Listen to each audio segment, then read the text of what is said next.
Okay, we're live, but I got to see if we're now streaming. I think we're streaming to Twitter. Holy hoppin' horse, you know what? We figured it out. They made it a little bit harder on streamers, publishers like us to figure it out, but we got it figured out. Let me bring on Facebook. Let it breathe just for a moment here, gang. We'll get right down to the old nitty gritty. Hang tight just for a moment. Awesome. This is good to see. Figured it out. Cracked the code. Welcome in, everybody. It is the Huddle Up Podcast, presented, as always, by Mile High Huddle and powered by Blue Wire Pods. I'm your host, Chad Jensen. With me is my fellow football priest, and he is the deputy editor of MileHighHuddle.com, Zack Kelberman. Zack, tonight is our Aftermath pod. We're going to sift through the aftermath of the Broncos' romping beatdown win over the Cowboys. But first things first, couple of really bad injuries to starters, one of which done for the year. I'll let you grab that. The other one, we learned just a little bit ago, Patrick Surtain going to miss multiple games with a knee sprain. So, man, when it rains, it pours. Well, first of all, I put this out on Twitter.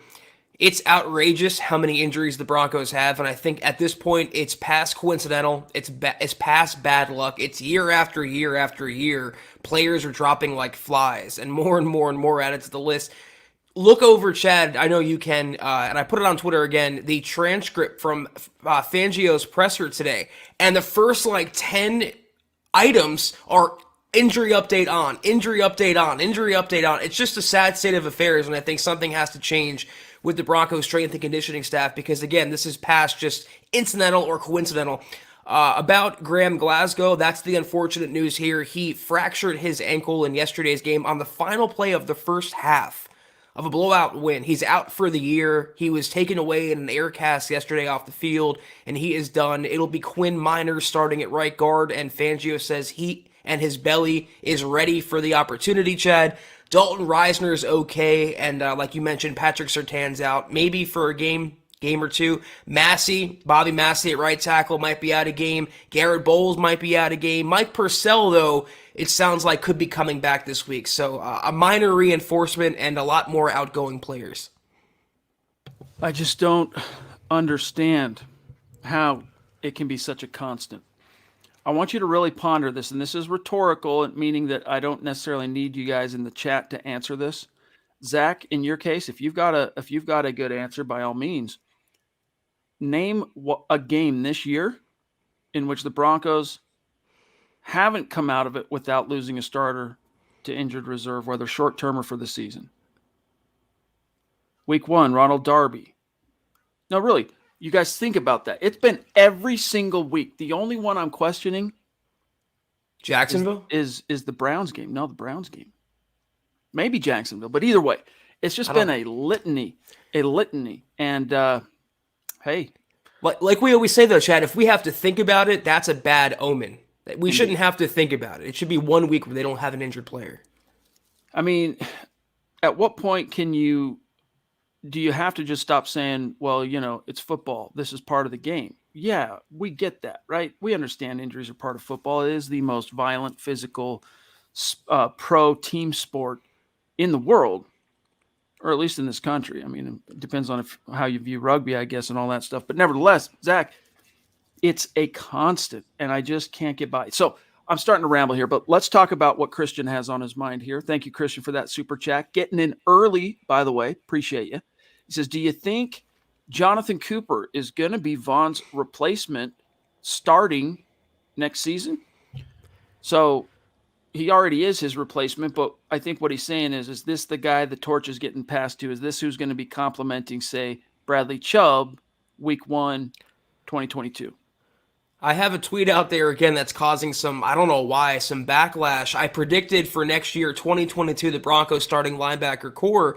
I have Bradley Chubb, Kenny Young, Baron Browning, and Jonathan Cooper. And I think it's a good mix of veteran and youth. It's a good mix of speed and run-plugging ability. Bradley Chubb, guys, is going to be back. They picked up his fifth-year option, and when he comes back healthy and he starts performing, a lot of you guys will be happy with him.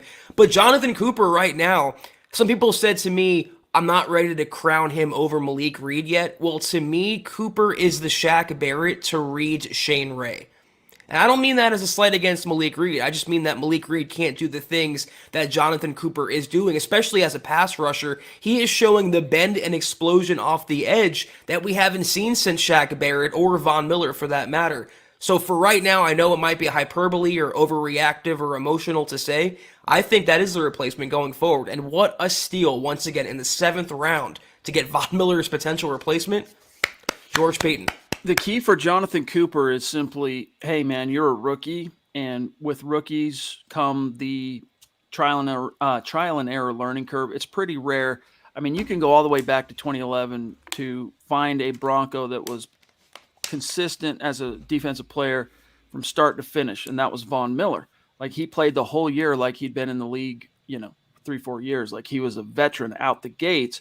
And Jonathan Cooper, in that Cleveland game, and I don't say this to get you guys down, but in that Cleveland game, he came in for Vaughn when Vaughn got hurt, and he was an absolute whirling dervish. Notched 5 pressures, affected Case Keenum throughout that game, and then he disappeared the following week without Vaughn on the field against Washington, and then he comes back with a vengeance in this game. So it just kind of illustrates Cooper is going to giveth and he's going to taketh. But Zach, I'm inclined to agree with you that based on what we saw yesterday in 2 of the 3 games, these last 3 games anyway, that he's been called upon to really be utilized, I'm inclined to think that it's going to be more of the ups than it is the downs. Christian says, do you still expect the Broncos to go after Corral or Willis? These are 2 draft prospect quarterbacks rather than Aaron Rodgers or Russell Wilson, Zach. I think right now, November 8th, the Broncos coming off a big upset win in which Teddy Bridgewater did play well. He was pushing the ball downfield, and that's the type of quarterbacking the Broncos need. The smart play would not to be chasing someone like Rodgers, Wilson, Deshaun Watson. It's maybe re-sign Teddy to a 2-year deal. Don't break the bank, but throw him some money and also draft and / groom his long-term successor. I don't know who that is specifically. Could be Matt Corral, could be Malik Willis, could be Kenny Pickett. Someone in this draft class will get plucked by the Broncos. Teddy's not the long-term guy, but if he keeps playing this way, I think he's a good holdover guy and a mentor for the future. Andrew Lampy, appreciate all those stars, my friend. Your support, it really does mean a lot to us. I hope you know that. And while we're on the topic, we're going to get to his comment here that says, evening, speedy recovery to the Broncos MASH unit. Yep. Yes, indeed, man. It really is. Here's where we're at on the goal for this month, November. We set the goal at 200,000 stars. When we reach it, we're going to raffle off a Broncos jersey of the winner's choosing. And we are already just not a full 8 days into the month, nearly 50% complete. So shout out to you guys. The only people whose names are going into the raffle, all right, are the people who contributed to the goal. And here's a list. Here's a look at where that stands right now for the month of November. Randy at the top, Travis Weber at 2. Appreciate you guys. Doug Raquel at 3. Love you. Matt Beatty, love you. Mike Ronquillo at 5. Shane Daniels, 6. Tim Hoffman, 7. Tim Hoffman, Zach, is a guy who has really come on strong, I'm going to say, the last, 4 or 5 weeks of this season, and it's been really cool to see. We appreciate you, Tim. Morgan Henry, another kind of newer, coming on strong of late guy. Andrew Lampy there at 9, and Pete Middleton at 10, legendary Chris Hernandez at 11, and you can see a few of the other names just outside, but we appreciate each and every one of you, and we can't wait to see who wins that raffle. Let's grab here Sam Bam. Appreciate you, bro. He says, I'm still shocked at the whooping we put on dem boys. Best part was looking around the stadium in the beginning of the 4th quarter and seeing Cowboy fans leaving for the exits and lots of orange. That, again, was something that really popped, Zach, whether you were there in person or watching on the television broadcast, just how much orange were in the stands. I think Broncos fans will be happy to hear that J-Ron Curse, who's a safety for the Cowboys, he actually publicly admonished the AT&T home crowd. He said it was embarrassing how much Broncos regalia was in the stands and how loud it was. Dalton Reisner said when they made a touchdown, he was confused as to why are the fans at AT&T Stadium, Jerry World, cheering for the Broncos, and they were drowning out the Cowboys. So my hat's off to you, Broncos country. You travel well. You don't get the credit like Steelers fans or Packers fans or Chiefs fans, but Broncos country travels, man. Doesn't matter where it is. It really does. It really does. And I think, as we know, it's not a geographic location. It's a state of being. And one thing that I I think really helped kind of goose that collective state of being is the arrival of Peyton Manning in 2012. And I don't say this to cast aspersions on anybody. It doesn't matter when or how you became a Broncos fan. I don't care if it was, hey, I go all the way back to the franchise, baby, in the 60s, 44, Floyd Little, or if you were someone who caught the John Elway fever or the Peyton Manning.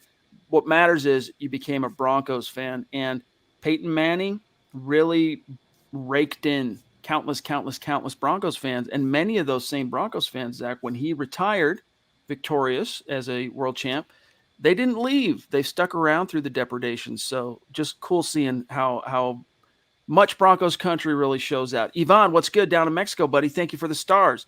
He says, hey, guys, I will ask the same thing as this morning just to hear your thoughts. With the win yesterday, I have the feeling that Vic Fangio will come back for next season. The injury excuse is getting stronger. It doesn't matter, did they win this week? Did they win last week? Have they lost 2 in a row, 4 in a row? What matters is, Zach, did they make the playoffs? If Vic Fangio fails to make the playoffs, it's hit the bricks time. Trust on that. They can't afford to wait any longer. Like, this is his 3rd year, Zach. So it's put up or shut up, and then it would be then the 6th straight year of missing the postseason. They can't continue twiddling thumbs.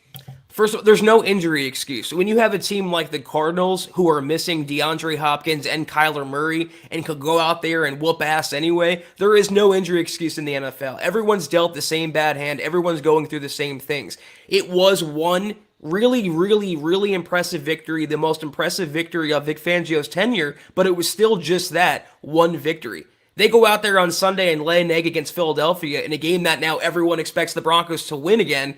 It's going to kind of destroy all the goodwill that was pent up with this last win. So, like you said, the bottom line is the playoffs. At the very minimum, a winning record, but playoffs would ensure Fangio returns. I wouldn't go shredding up those pink slips because he beat the Cowboys. If he continues doing it, that's one thing, but one game is not going to undo the stink of a 4-game slide. The league is all about, what have you done for me lately? And so I understand, Yvonne, why you're saying, hey, what he's done for me lately is provide a romping underdog win. And that's cool. But in the final analysis, when the season is over, what's going to dictate that, as Zach said, playoffs? Sam Bam, again, thank you, brother. So how much of the injury problem is on coaching? And what's the solution, if there is one? Bro, here's the problem there. We don't know. We're not sports science experts, okay? But what we can tell you is, you don't have to be a chef, right, to taste the pudding and go, ooh, ugh, yeah, no, me no likey this pudding. Something about this pudding sucks, and the proof is in it. My taste buds gave the proof, and that's all we can tell you. Something needs to change in that recipe because this pudding, it sucks. And the Broncos, when they passed on, they let Rich, what's his name, dude? Rich, the guy, no. The former strength guy, Luke Richardson, my bad. Luke Richardson bounced to take a promotion and become an executive, still doing, strength and conditioning, but with the Texans in a higher, more executive role. When they allowed that to happen and they brought in Lauren Landau, in the beginning, nobody panicked because Lauren Landau was the local guy that both CU players, CSU, Bronco pros in the offseason, this is the guy who they trained with. And he's the guy, he also he was the runner-up to the job when Richardson got it. All right. And so it made sense at the time for the Broncos to hire Lauren Landau. Half the locker room already knew him and trusted him. But it's just not coming out in the wash. I mean, how many years into this now are we? At least 4 that Landau has been the strength guy. And all I can tell you is the last 3 in particular have been brutal as far as the number of injuries and to whom. I don't know why your analogy made me think of the line from Dodgeball. It's about as helpful as a poop-flavored lollipop, and that's what the Broncos strength and conditioning staff really is right now. I mean, when you have every single person going down every single week, it seems like every single player, literally from the quarterback to every other position, it points to a conditioning issue. My only solution is to get Landau out of the picture, and can we kind of make Greek come out of retirement? I think that would solve all these problems. But something has to change because the Broncos' injury woes can't continue. I'll tell you what, under Luke Richardson, the Broncos had a stunning run of relative success on the health level. Now, no team is ever going to be perfect in that department. You can't be. It is football. But guys, go back and look at those seasons in which Richardson presided. If I were the Broncos, I'd find a guy that sprung out of his assistant tree somewhere along the way. You're probably not going to be able to get him back. You let him go. Find someone that maybe sprung off his tree and understands his core philosophy and methods for training, nutrition, rehab, all that stuff. Look into that guy. Michaela, the Duchess, thank you so much, my friend. We love you. We appreciate you. You're a legendary Mount Rushmore superstar, and we love you. She says, the only sure things in life are death, taxes, and Bronco injuries. Don't mean to laugh, but if not, I would cry. I feel you. It kind of harshed the buzz, Zach, coming off of the, we've all been living on the fumes of that wild win and very high. And then the news comes, Glasgow, done for the year. Although that one, as unfortunate as it is, I think that one could still turn out, Zach, to be a blessing in disguise just because of how palpable the upgrade is when Quinn Miners is on the field. But the Surtain one, look, Eric Trickle gave Kyle Fuller really high marks. In fact, he tabbed him as the game's MVP from a grades perspective. Okay. That's great. Even Vic Fangio complimented and backed that up, reinforced kind of that read on Kyle Fuller's day, mainly playing the nickel for the Broncos yesterday in Dallas. But you don't know yet if it was a flash in the pan. Just like from the team perspective, Zach, we don't know if that was a flash in the pan romping over the Cowboys. Same with Kyle Fuller. Ronald Darby has played better these last two games, and that's another thing Vic Fangio said. Nate Hairston looking pretty solid too. But you can't just keep sustaining injuries to your very best players and expect it's not going to come out in the wash. Well, best wishes to Graham Glasgow, friend of the Huddle Up podcast. We hope he's doing well in his recovery, and I know he'll be better, back better next year like he said he would. But it's honestly, and this is going to sound, insensitive, it's addition by subtraction, getting Glasgow out of the lineup and getting Quinn Miners in there. Quinn Miners was creating holes yesterday for the running game, and it's no coincidence, I think, that's why Javonte Williams had his first 100-yard game. Michaela, I have a fourth for you, another assurance in life. That's Tom McMahon being bad at his job every single week. Doesn't matter who they play, they always let you down. Marcus Lewis Henna across the pond. Appreciate you, bro, in the UK. Much love to you. Elena Joel Katz, thank you for those stars. Very generous of you. Much love. Appreciate it. Here's one from Wyatt Horning, and then we'll grab Howie freaking Day. Hold on to that one, Scott. We'll get him next. What do you think is going to happen to Alexander Johnson and Josie Jewell, both of whom were in contract years, both of whom done for the year on injured reserve? We answer this probably at least once a week from a curious listener, Zach, but this one is a little bit more apropos now because we have a little bit more of a sample size with which to kind of sink our teeth now on the Kenny Young, Baron Browning pairing. Well, I wouldn't be surprised if they bring back one of the two. I don't think both are coming back, but they're going to have to take some sort of hometown discount. I'm not breaking the bank on either Josie Jewell or Alexander Johnson, even though they were playing kind of well before they got injured. You have to keep in mind that George Payton has no loyalty to either player, but he drafted Baron Browning and he traded specifically targeted Kenny Young. And both of those players right now are playing really well. Kenny Young changed the entire dynamic of the defense in a couple weeks. I tend to think George Payton will reward the players that contribute to the team, not guys who are on the trainer's table right now. So I wouldn't be opposed to bringing back Josie or AJ, but right now I'm a fan of Kenny Young. I'm a fan of Baron Browning. I want those guys to get the playing time, and we'll figure out the rest when we cross that bridge. I'm really geeked up about Kenny Young, and we've always been excited about Baron Browning. Yep. It's just been a matter of getting him healthy and getting him reps. And even Vic Fangio, we can read, in fact, since I'm talking about it now, maybe I should just pull up the actual quote. What Fangio said about Baron Browning today I thought was interesting.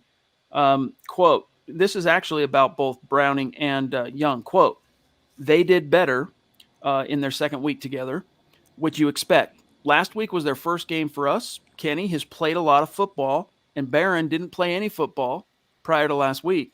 I think this game here, he made some good improvements, talking Baron. Kenny is picking up things and feeling more comfortable with us. He played better too. And Zach, I just got to tell you, as someone who still looks back very fondly over the era in which Smoke Dog Al Wilson patrolled the middle of the Broncos defense, rocking that number 56. I love seeing Baron Browning at off-ball linebacker, trucking dudes, running around, just being a flash on the field in that number. You know what's great, though? If Baron Browning and Cooper both end up starting for the Broncos, that's a 3rd-round pick and a 7th-round pick. That's what you call cost-controlled starting players, and that's, I think, what George Paton wants to do and devote those resources elsewhere. But I don't envy the position he's in. Not only is Josie and AJ a free agent, unrestricted after the season, so is Kenny Young. So you really have to negotiate if you want with 3 different inside linebackers, potentially for 2 spots. I think Kenny Young has a good chance of getting a second contract.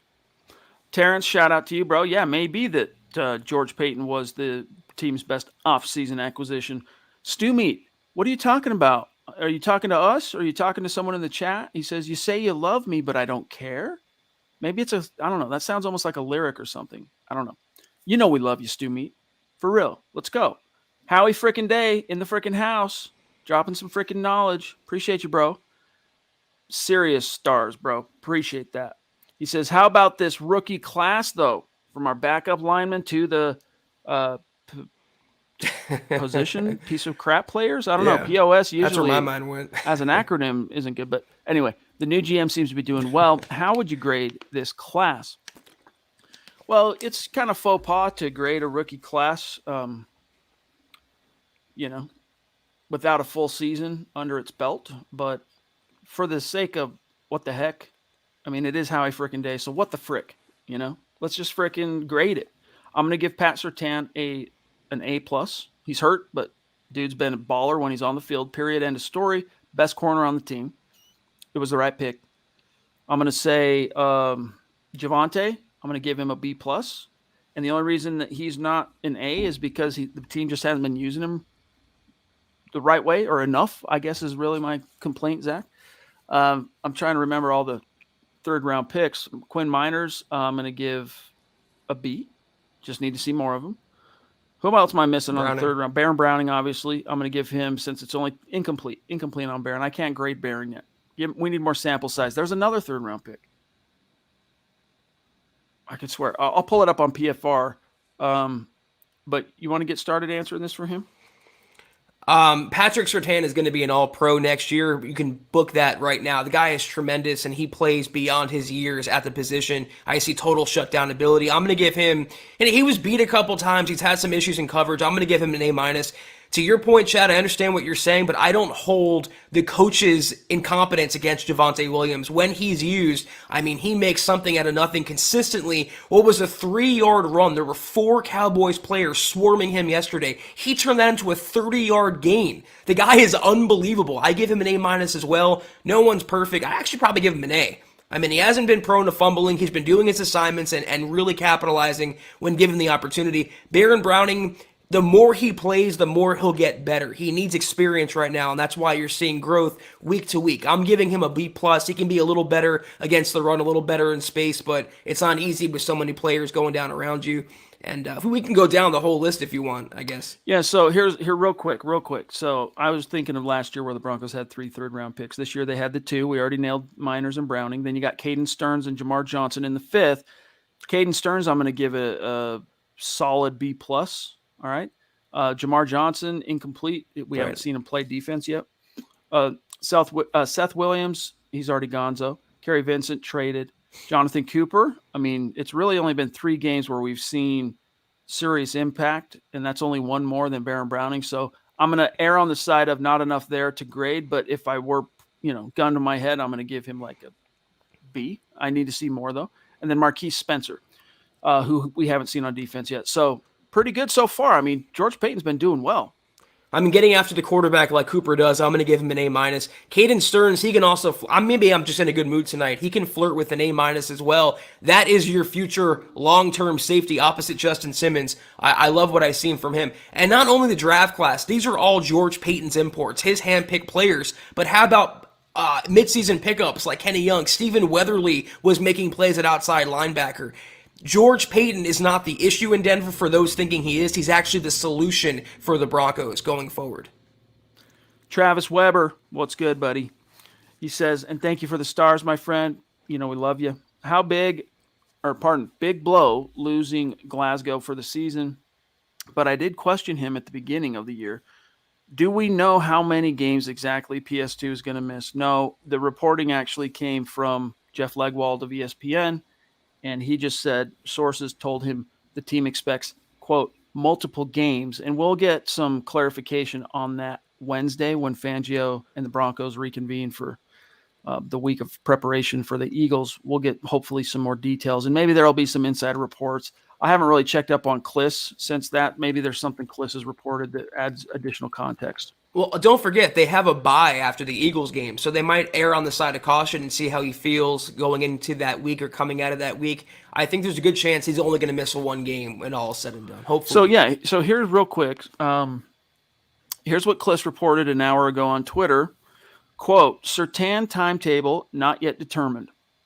With the bye coming following the Eagles game, it would be understandable if he got 2 weeks to heal and be ready for the post-bye game versus the Chargers on November 28th, which starts the meat of the Broncos' schedule versus the AFC West. So that's Kliss clearly planting the seed that it might only end up being one game that Surtain actually misses thanks to when the bye fell in this schedule.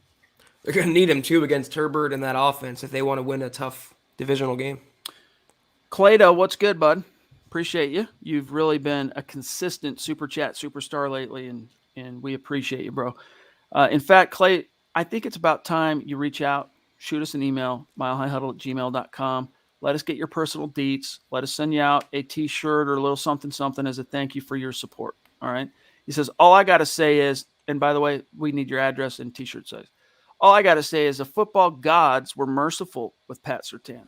They knew we couldn't handle a Vaughn trade and then a season-ending injury to my boy PS2. Yeah, that's the silver lining. That's the glass half full philosophy or outlook. So we agree. It's about time the Broncos got some injury luck, even if it's minor compared to everything else. And let's just hope, like I said, let's hope that what you saw from the trio of Darby, Hairston, and Fuller wasn't fool's gold. Let's see them sustain it. And they have, I think, Zach, you would expect them to have the sand to hold up against a team like Philly. Maybe not enough known yet about Hairston, but the amount of football that Darby and Fuller have played, I mean, they should be able to hold the fort. Dave from Georgia, another legendary Mount Rushmore superstar here at MHH, says, I was critical of the Merlot signing, but he's played really well this year. Pookie is the future, though. # Broncos Country Football Priest. Love you, buddy. Yes. Yeah. I mean, you're preaching to the priest, bro. We were skeptical. He's solid. He can be very good, I think for Melvin, it's a lot more contingent, Zach, on how good he is contingent much more on how well it's blocked. But still, sometimes when he suits up, dude, there's a burst that he brings. I'd like to see it a little bit more consistently. But, yeah, Pookie, yesterday's win in Dallas was just plain, hey, it's time to really start kind of shading the lion's share of the reps to the rookie because the juice is you just can't deny it. And it's just popping out of the jersey. Like, he's breaking tackles like a bowling ball. What'd you say yesterday, Zach? A bowling ball with knives? Bowling ball with butcher knives. It's an old... get out of the way. Yeah. Anyone who might remember the name Dwayne Robertson back in the day, that was used to describe him. He was a massive bust. You mentioned Gordon being solid. I agree. By no means he's been bad this year. I don't think $8 million worthy, but by no means bad. He hasn't been spectacular, though. The expression is solid but unspectacular. That's, I think, what Melvin Gordon is, but that's not what Javonte is. Javonte, to me, is spectacular. He's doing things that Gordon can't do or hasn't done yet. He's also not prone to giving up the football like Melvin Gordon is. And so many times, or at least 2 times yesterday, I saw Gordon carrying it with one hand, and it was kind of creaky there. Hold it with 2 hands, Melvin. Let's go. The sooner the Broncos make Javonte RB1, the better. They need to feed Pookie and keep that going. Hey, appreciate that, by the way. Stars for Lawrence. Means a lot, I'm sure, bro. It means a lot to us. Gary Leeds Palmer, legendary. What? I'm out of the hospital?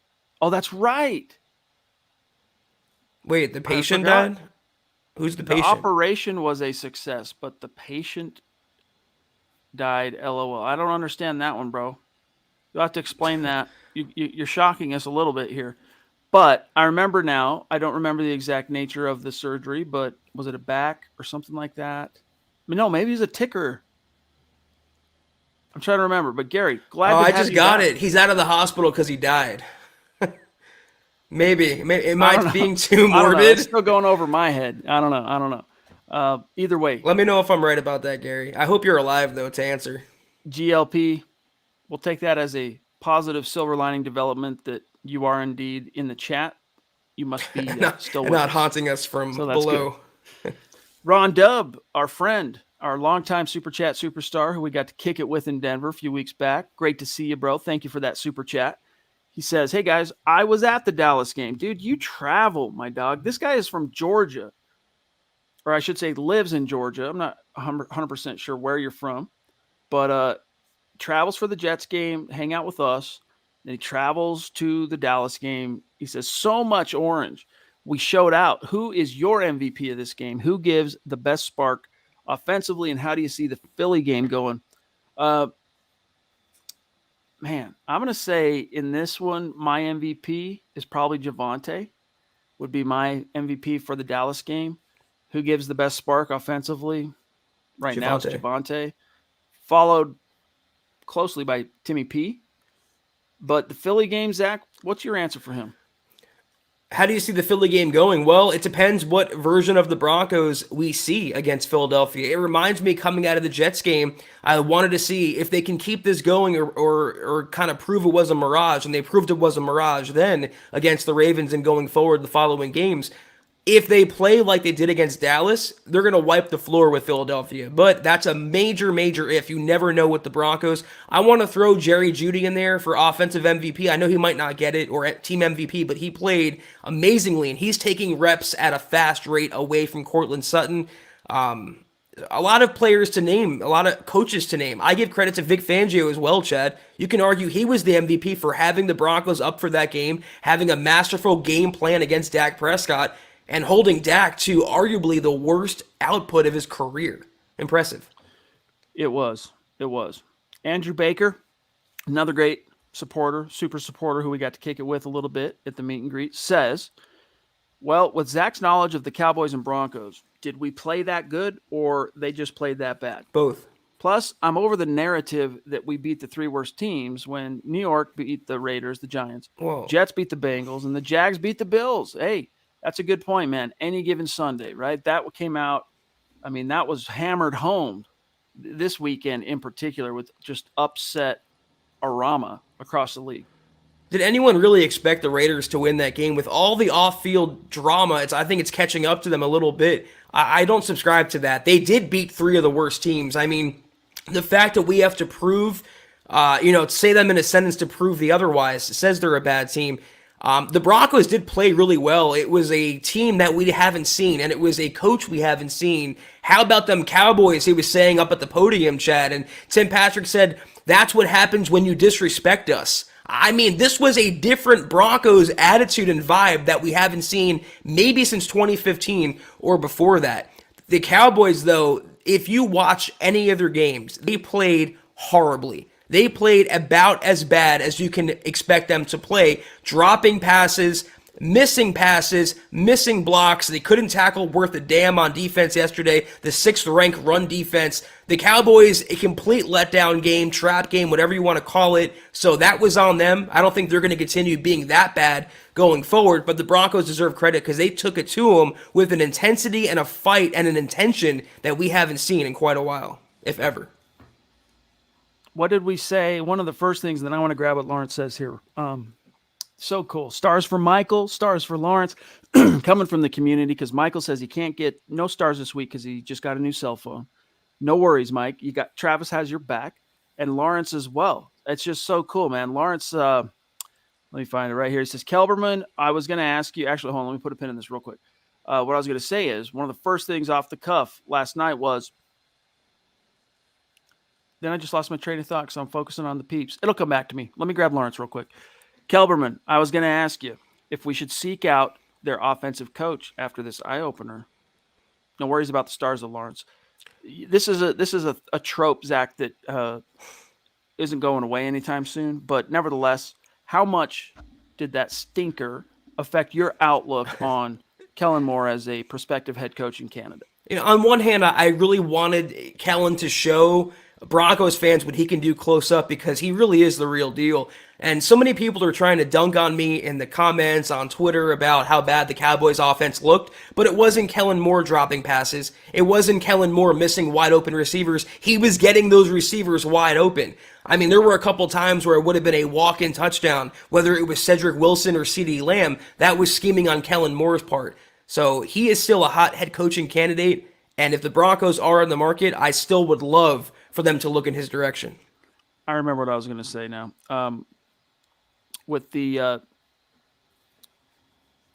now I just got distracted again with the name, the Boogmeister. Is it the Boogmeister, by the way, or is it the Boogmister? Because the last time you super chatted, I called you the Boogmeister, but it looks like if we're going off phonetics here, Zach, it's Boogmister. He says, love the show. Helps me get through the day out here in Utah. Calvin Anderson at right tackle, Miners at right guard. Might be nice. Yeah, so if you get Bolsey back this week, Zach, you're getting an entirely new right side of the offensive line, which honestly, and if you guys read Eric Trickle's grades piece today, it's a double-edged sword because Bobby Massey, who'd been very up and down at right tackle for this team, was producing his best game as a Bronco when he got hurt.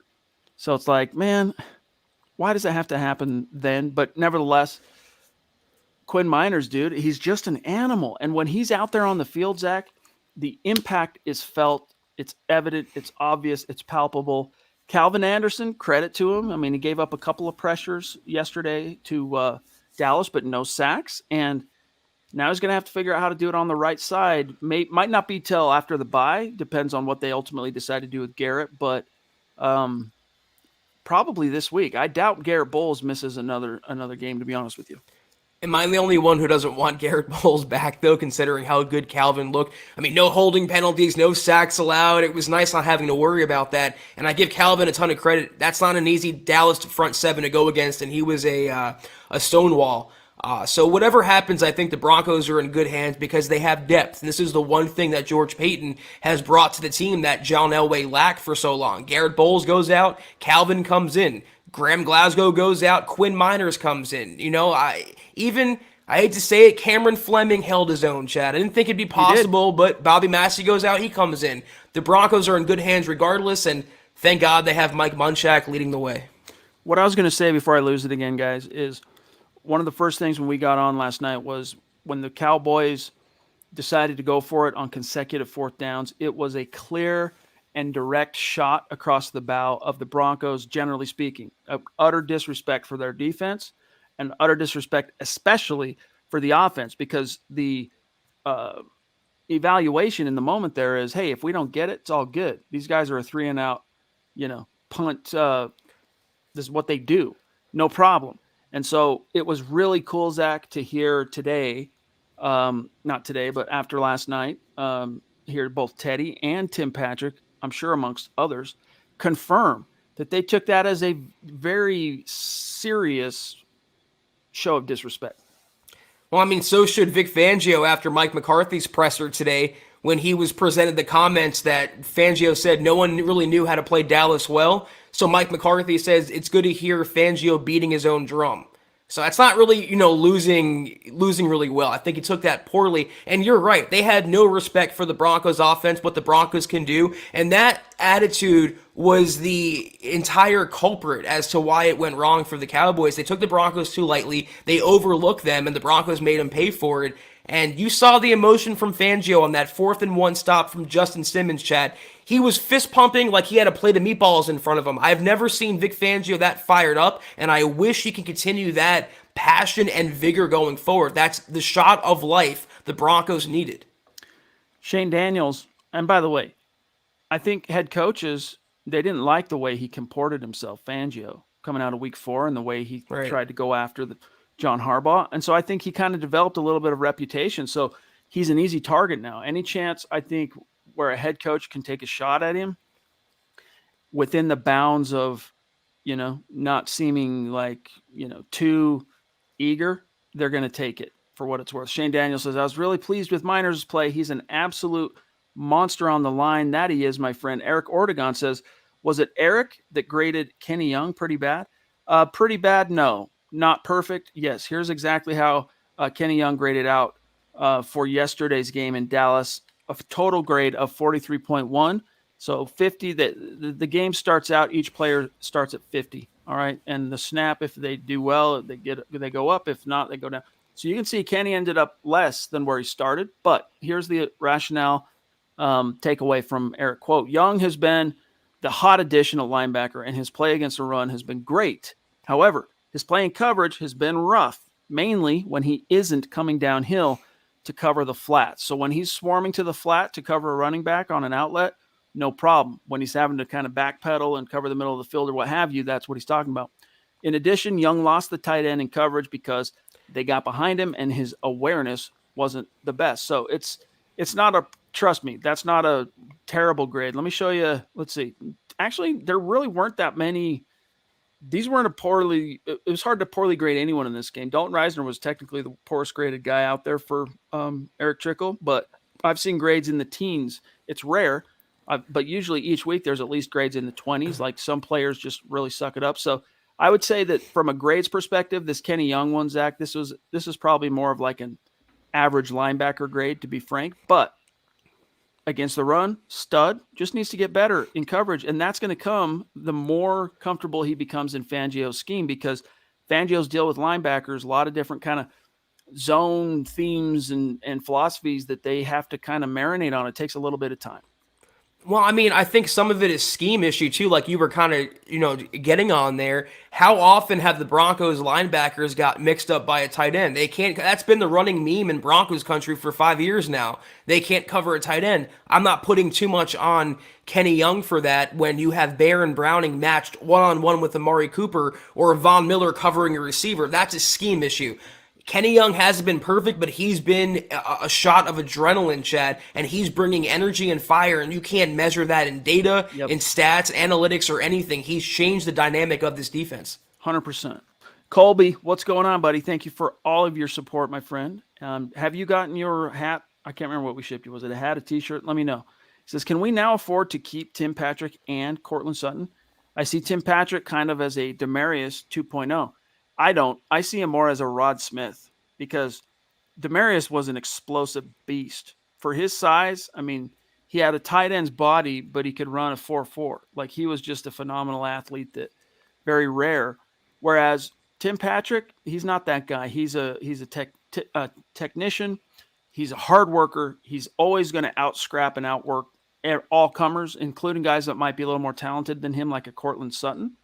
So in that sense, Zach, he reminds me more of the Denver Broncos' all-time leading receiver in Rod Smith than, say, the number 2 guy in Demaryius Thomas. I mean, DT, Rod Smith, regardless, he's a hell of a player, Chad. And someone asked me on Twitter, who do you pay? And I don't want to be George Payton making that call, because you can make the case for either. I'm probably leaning a little more toward Cortland Sutton because, like you mentioned, the explosion ability, the catch radius, what he can do with 80-20 balls as they've come to be known. But Tim Patrick is one of the most reliable pass catchers I have ever seen play for any team. Yeah. And whatever deal he gets from wherever he lands, he deserves every single penny of it. I think you try and find a way to keep them both, just because, and I think you can afford it with Vaughn's money off the books next year. I mean, you'll have to figure out how much of your cap ultimately gets allocated to whoever your quarterback is next year. But still, I think you can swing it. We've learned over the years that when it comes to the salary cap, man, if there's a will, there is a way. So I think these two guys are proving that, hey, Jerry Jeudy, the best is still yet to come from him, but you can't count on it per se, and you can't count on it from KJ. What you seem to be able to count on so far is Cortland and Tim. It's unfortunate in a sense, Zach, that they're basically so similar as players. You'd like them to be a little bit more complementary in the different things they bring. But as you said, man, Tim Patrick, throw it in his direction, he's going to catch it. Yesterday's game was the first time I saw a ball get to his breadbasket, and he didn't come down with it. And it wasn't a drop. You can't categorize that as a drop. It was punched out by the DB. A great play. Extremely rare. Extremely rare. Marcus across the pond. What up, bro? Thanks again. Fangio had a look as he Fangio had a look as he was a cat, he's a cat that got the cream, but he seems to have forgotten all the F ups he had previously. I never heard that one before. Cat that got the cream. Yeah, I mean, it is a little bit like Fangio at times. He's just a little bit cringe, like he's tone deaf, like he forgets, you know, all the water that's passed under the bridge, and he's like out there flexing, like, yeah, we totally knew we were going to beat the pants off what half of the talking heads in the league viewed as the best team, at least in the NFC. I want to see that energy, Zach, on the sideline. That's what I want to see. The jibber jabber at the podium, it comes off to me as very transparent and very,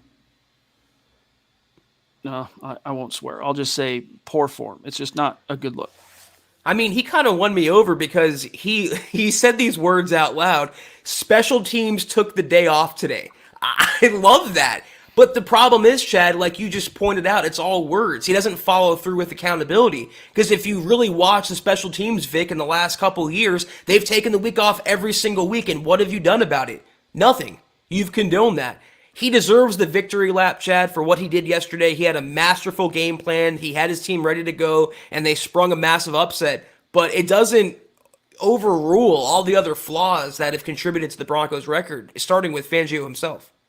Mike, appreciate you, buddy. Mike Renos says, great show so far, guys. I'm still stoked with the team's performance, and let's carry over to the Philly game for another victory. Amen, buddy. Travis Tarbox, appreciate you, bro. He says, this rookie class is absolutely amazing, by the way. Yeah, an evening to you as well, bud. Yeah, you can't say enough, you just want to get your first round pick back as soon as you can. Travis Weber, appreciate you, bro. He says, I love our Broncos, and I'm still soaking in the win from yesterday, but still wondering what we'll see the rest of the season. It's like Jekyll and Hyde. You and us as well. I was almost going to say you and us both, but that's bad grammar. I'm still trying to kind of work through how I view this next game. Like, we don't know what version of the Broncos we're going to get on a week-to-week basis, and that's the mark of a team that's still kind of in chrysalis. They don't know what they are yet. And I'll tell you this, though.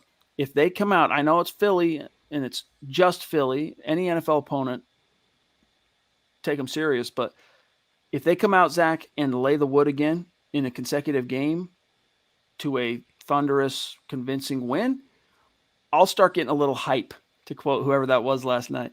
But until then, I have a little bit of misgivings. I'm not going to jump the shark quite yet. I mean, I've said this about the Ravens game, the Steelers game, the Browns game, the Raiders game. But if the Broncos are for real, they will beat the Eagles. They have to prove that the Cowboys win wasn't a one-week mirage and that it was their Super Bowl. They have to prove that, listen, this is the real Broncos. This is us coaching and playing to our potential, and we're here to stay and make some noise in the AFC. So we'll know in the first series or two of the game, just like we knew, like you said, Chad, with Justin Simmons making that fourth down stop. When they did that, and I saw Fangio show emotion, I had a different feeling about the game. I knew it was going in a different direction right away. I like this from Scott as on the subject of Fangio. Scott says, Fangio, insecure, giving his resume like he has to, chest thump, quote, just these, you just know these things after 37 years in the NFL. Yeah, he does come off that way a little bit sometimes, a little bit insecure. Maybe imposter syndrome, suffers from imposter syndrome himself. Like even he isn't convinced he deserves to be a head coach at times. I don't know. Well, he was an assistant for 30 years before he got a head coaching job. I think that if he's insecure, it might stem from that. Aaron, thank you for the stars, my friend. It really does mean a lot to us. There was that Colby as well. Love it.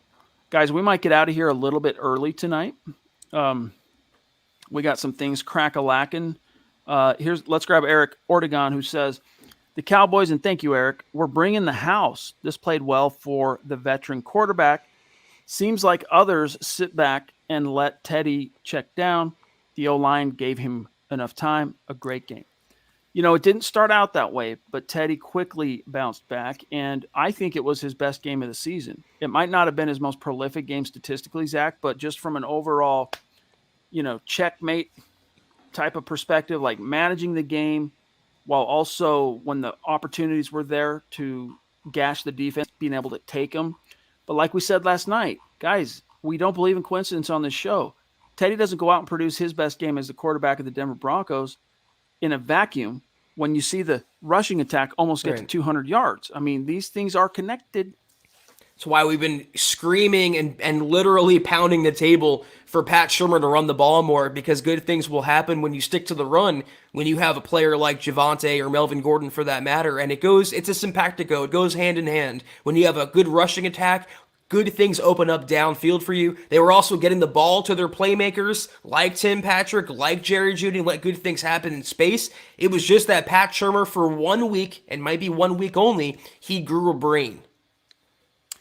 Pete Middleton, what's up, bro? Tuesday morning for him already. Where is it? Where is it, Scott? Is it Thailand?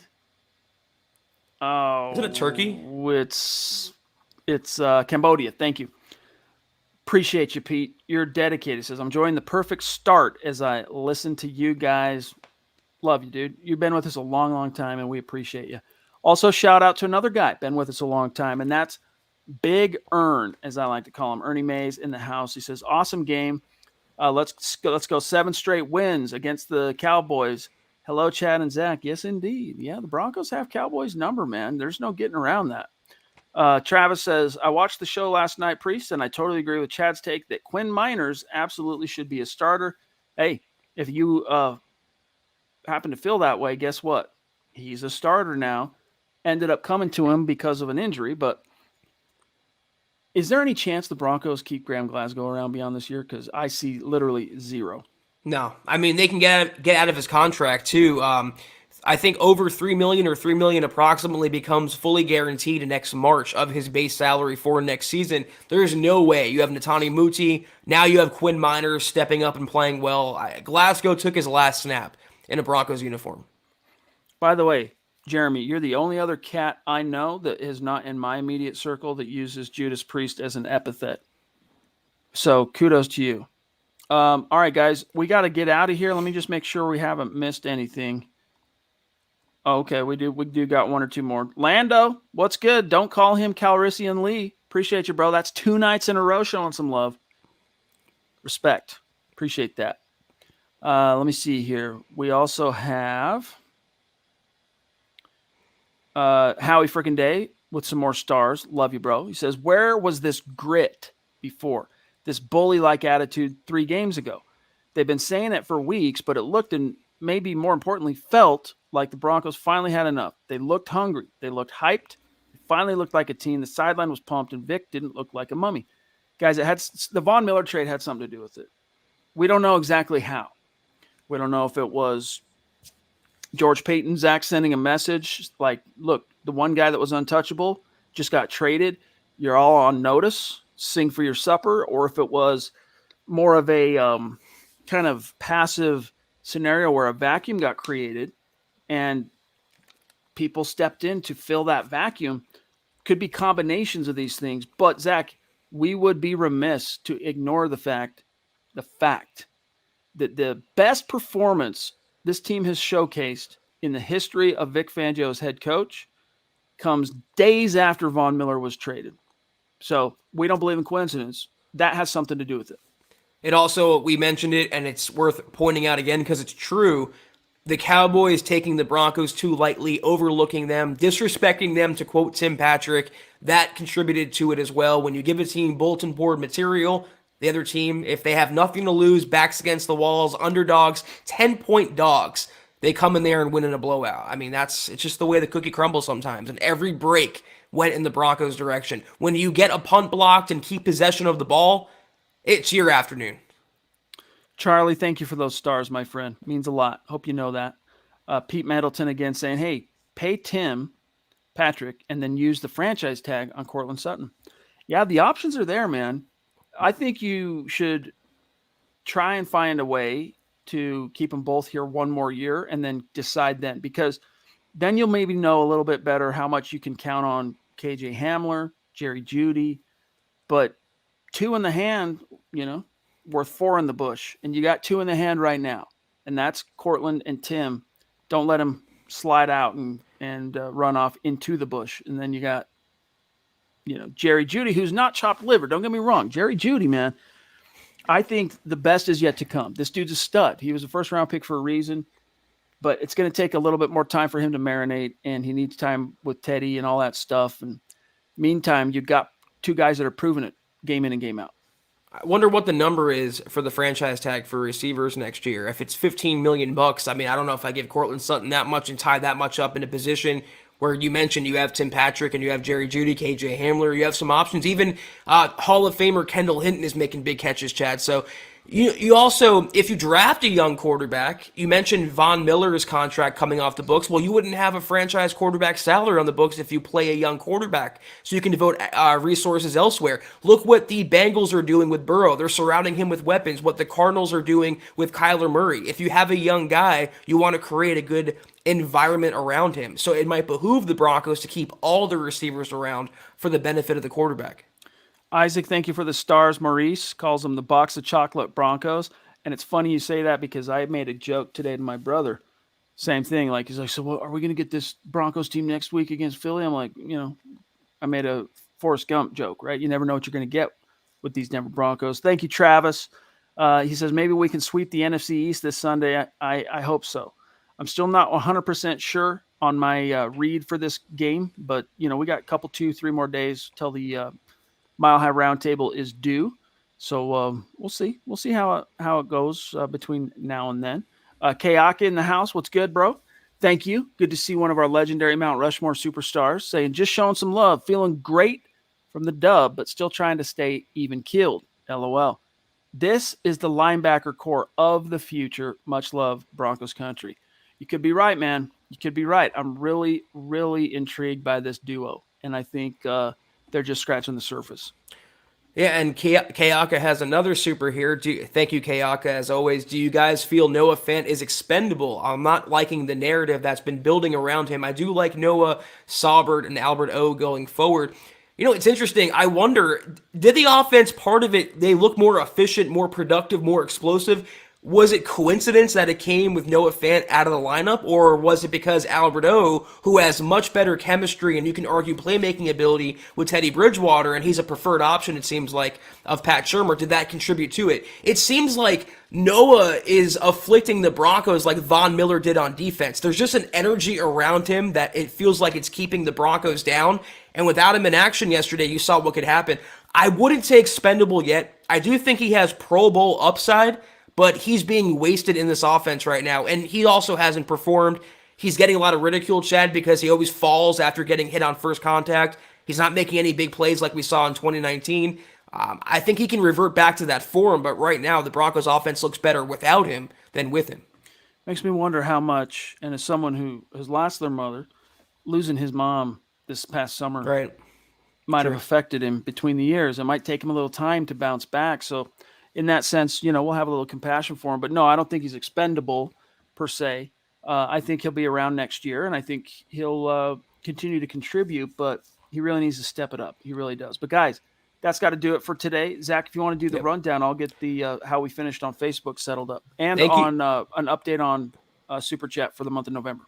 Thank you all for tuning in with us tonight. Until we see you guys on Wednesday night, be sure to follow the pod on Twitter at Huddle Up Pod. You can follow the main account for all your Broncos news, rumors, analysis, breakdowns, transactions, injuries, and so much more at Mile High Huddle. You can follow my co-host Chad on Twitter at Chad and Jensen. You can follow myself at Kelberman NFL. Go to huddleuppod.com and get yourself a dad hat, get yourself a football priest hat, football priest shirt, anything and everything you can imagine and fathom is in that store. Also, facebook.com/Mile High Huddle. Hit that big blue button, become a supporter right now. You get exclusive access to 3 VIP programs, Kelberman's Corner, Broncos Book Club, and Trickle Zone each and every week. Also, facebook.com/Mile High Huddle Pod. Follow that page.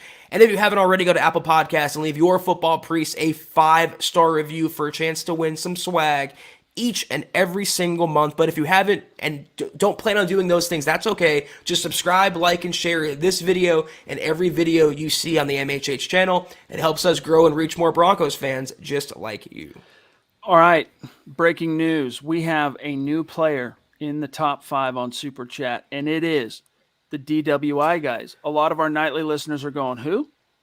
The DWI guys, that channel loves Broncos for Breakfast and have been showing out in force for the Broncos for Breakfast guys, currently holding down the number 1 spot on Super Chat, followed by Naj, the Duchess at 3, D-Dub at 4, Corey H at 5. So we got 2 newer. I guess you could throw Dale in there as a recent top 5, but Dale is a legendary, supporter. So, and then look, Clado, Geiger Gaming, Cody Dub, DC Dub, Kayaka at number 10. So very, very cool. And remember, at the end of the month, we'll take the top 5 finishers. Those 5 names each get a ticket into the hat, drawing out for the Bronco jersey of their choosing. And then here's how we finished tonight on Facebook. Shout out to these super supporters. Love you, Travis Weber at the top, Howie Frickin' Day, Shane Daniels, Andrew Lampy, Travis Tarbox, Andrew Baker, Lando Lee, Peter Middleton, Colby C. Collier, Gary Leach Palmer, alive and well, we are happy to see. Charlie Young, Aaron Richardson, Mike Reno, Marcus Lewis Henna, Claude Riley, Isaac Dabaja, George Fox, Elena Joel Katz, and Yvonne Talavera Perez. Much love to each and every one of you. Thank you for the support. We're off. We'll see you Wednesday night. In the meantime, don't forget, in the morning, another fresh episode of Broncos for Breakfast, followed by Building the Broncos tomorrow night, 8 p.m. Eastern Time, 6 p.m. Mountain Time. I thought it said DUI, guys, and I had a Melvin Gordon joke, but that's neither here nor there. We'll see you guys on Wednesday. Take care, and as always, go Broncos. Shout out, Ethan.